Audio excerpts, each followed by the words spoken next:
There is a story. Many eons ago, there was a great wizard by the name of Urza. So wise was he that all the mages of the multiverse flocked to him for advice. So powerful was he that only his brother Mishra stood as a potential rival. But Mishra hated him bitterly, and soon a war began. The war spanned decades and took untold lives. Worse, it allowed evil without compare to blossom. An awful affliction spread through Mishra's armies, a black oil that changed everything in its path. Tamiyo knows this story. This is only the way it starts. There is more, much more. Years ago, she memorized every word. Afterward, just as Urza's metal heir had set himself upon the task of creating a plane, she'd set herself the task of recording it.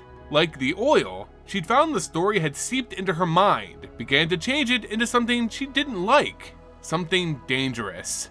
She sealed it away. What a foolish thing to have done.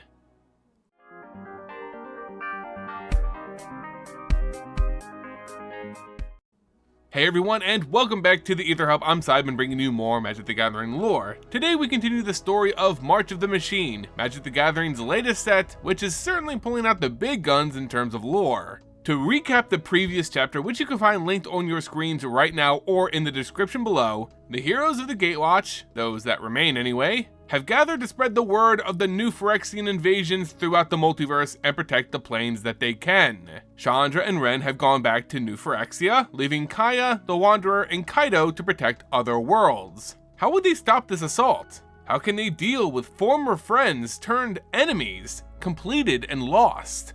Let's find out in today's story, Chapter 3 of March of the Machine, Mother, Son, and Story, written by K. Arsenault Rivera. Tamiyo, completed and driven purely to see all united under the perfection of Phyrexia, floats above her former home, the world of Kamigawa, in one of its technologically advanced cities. Advanced in the eyes of the unpure, sure, but in completion, all are unified and will truly become advanced. Their lights and trinkets now are meaningless. Tamiyo had always been a keeper of stories, a writer of the chronological history of the multiverse. Those stories now lend her strength through the magic they weaved. In her hand now is a tome bound by iron, a sacred parchment she swore never to read again. A story she had sealed from her mind. Now, she would unleash it, as the misguided kami of her former home attacked her in vain. Lesser stories that no longer held meaning to her protected Tamiyo from their onslaught, as she continued to read the story aloud. The wizard Urza creates an heir from pure, unvarnished metal. He names him Karn. The same spark of creation that birthed him burns brightly in his breast. Karn too must create. As a sculptor chipping at marble, he shapes his world. When it is done, the creatures named and granted boons, the climate carefully crafted, the earth shaped and polished. He appoints his own successor, Memnarch, to oversee it. She watches over as Phyrexian agents attack the world and bring it to heel. Trains careen off their tracks, black oil drips and darkens the rivers, completing both fish and those looking to catch them. The kami run and scream in anguish, the soul of this plane, as they too find their ends. They vanish in a puff of impossible smoke as Phyrexian lance meets their incorporeal bodies. Soon, the entire city basks in the fog of dead kami.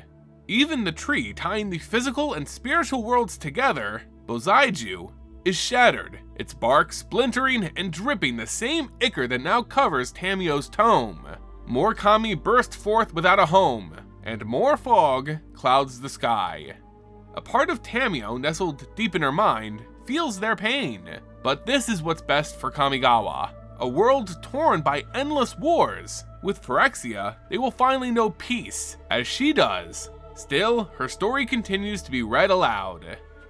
Memnarch, the heir's heir, is a copy of a copy, a faded image of Urza himself. It longs for the power its grandfather wielded as easily as a poet wields a brush. It longs for its parents' ability to create. It longs to see more.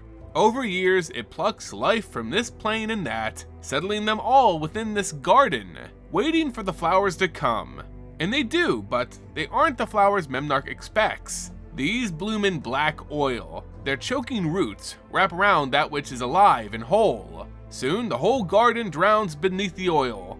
The heir returns to discover his home has been torn asunder. The scroll itself becomes oil in Tamiyo's hand, dripping between her fingers. This is how the story ends, and how it always ended, with Phyrexia's victory. The planes are under attack. The surviving planeswalkers pivot to Plan B. Originally, Kaya was set to defend Ravnica with Teo and Ralzeric, but they were both skilled, with Ral having made a contingency plan for Ravnica's defense. Instead, Kaya joins Kaido on Kamigawa. His message seemed urgent. The Phyrexian attack there seemed brutal, and he was without help. The Wanderer was still wandering, it appeared. She planeswalks to a world under siege. Giant Phyrexian monstrosities tear down buildings, while quick, horrific dogs run rampant through the streets. Kaya uses her magic to phase through the rubble, helping a little boy and his dog along the way, all before bumping into Kaido, already covered in blood and oil and sweat. They know their target. Tamiyo is above all, commanding both troops and reading a story that's twisting reality. This tome would ensure Phyrexia's victory on Kamigawa. If they have any hopes in staving off the death of this plane, Tamiyo must be removed. Kaya is an assassin, but this is a friend they're talking about. Kaido volunteers for this unsavory job. This is personal. Kaya is to gather up willing Kami and aid in this attack. This has to end. As Kaido prepares to climb up the barks of the now shattered ancient tree of his world, he feels the small tug and meek voice of a child, the boy Kaya had saved. It was a little Nezumi, a rat folk of their plane. He asked if he was going to fight the woman floating above them. The Nezumi began to cry, weeping that it was his mother up there. She looked wrong, but it was her. Kaido had heard of a family mentioned by Tamiyo before her corruption, her child in heart and mind. His name was Nashi. This was Nashi, pleading for his mother's life, though Kaido wasn't sure there was life left to save. Despite the odds, Kaido listens to Nashi's plan, to have him simply talk to his mother. Maybe it would jar her from New Phyrexia's hold. Who knows? Stranger things have happened, right? With Kaido protecting him from behind, Nashi approaches his possessed mother, talking with her like he had on any other night. She would just share stories with him before bed. He pleaded with her that this wasn't who she was, that she was being controlled by someone else. Tamiyo's head twists unnaturally 180 degrees, followed by her body shortly after. She whispers Nashi's name and flings metal shards from one of her floating scrolls. They would have torn through the little Nezumi if not for Kaido's quick reflexes. Tamiyo's voice is like the screeching of 1,000 cicadas, chittering about wanting nothing but peace and happiness for Nashi, to share the perfection of unity with him.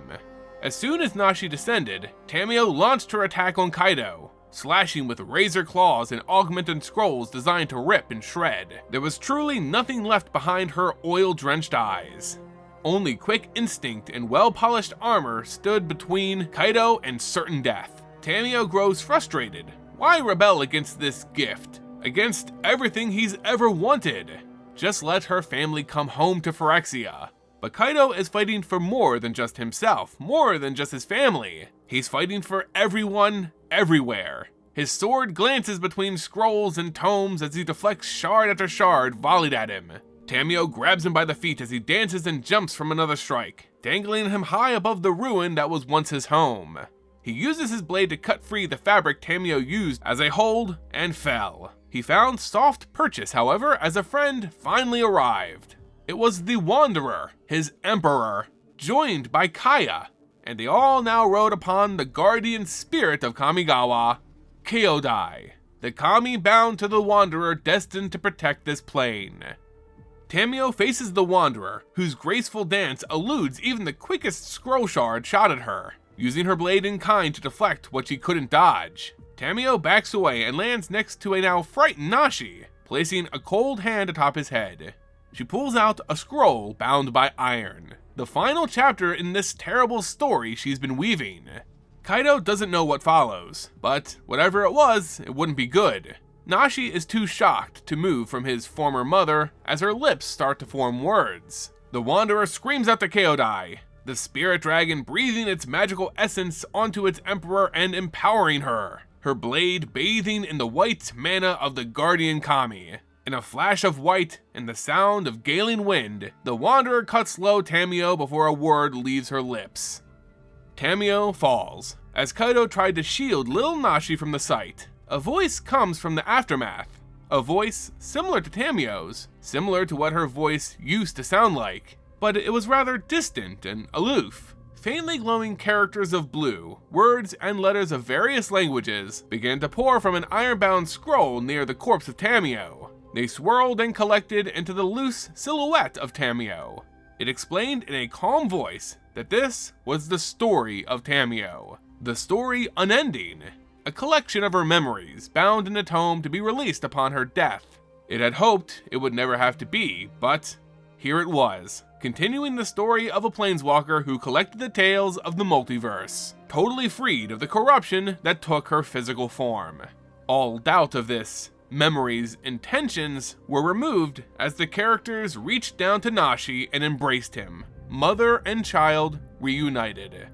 This was Tamiyo's final story in life, allowing herself to fall just to be with her family again, at least in some capacity. The final chapter of her story that should never have been read now had a much different ending.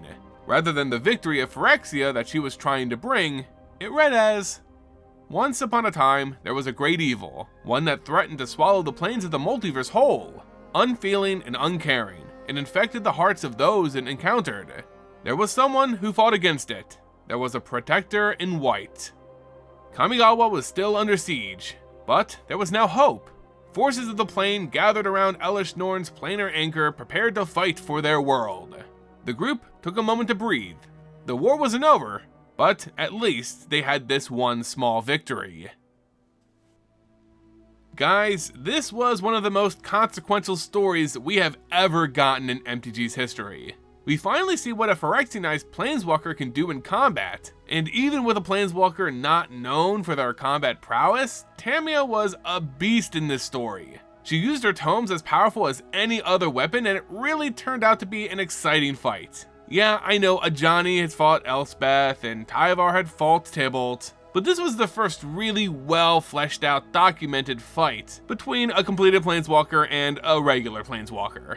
Of course, with sadness, Tamiyo had to be dealt with, which for now means we haven't seen a Planeswalker cured of their completion, at least not in the traditional sense. I'm starting to doubt that there is even such a way to cure them.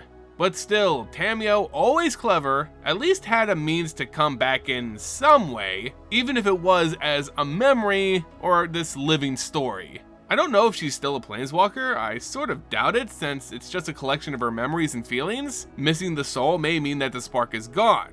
This could, however, be a new card, Tamiyo the Unending Story, and it may not even be a Planeswalker. This story answered an age-old question about Tamiyo, these iron-bound scrolls, the ones that she swore to never unleash. Apparently, they kept the story of New Phyrexia's rise and either defeat or possible victory. With the final passage unveiled, it seems a protector in white will fight back. This must be Elspeth, but we can only wait and see. Anyway guys, that's going to do it for today's video. If you enjoyed it, consider leaving a like, becoming a subscriber or member of the channel, and of course sharing it with your friends. It goes a long way in helping the channel grow.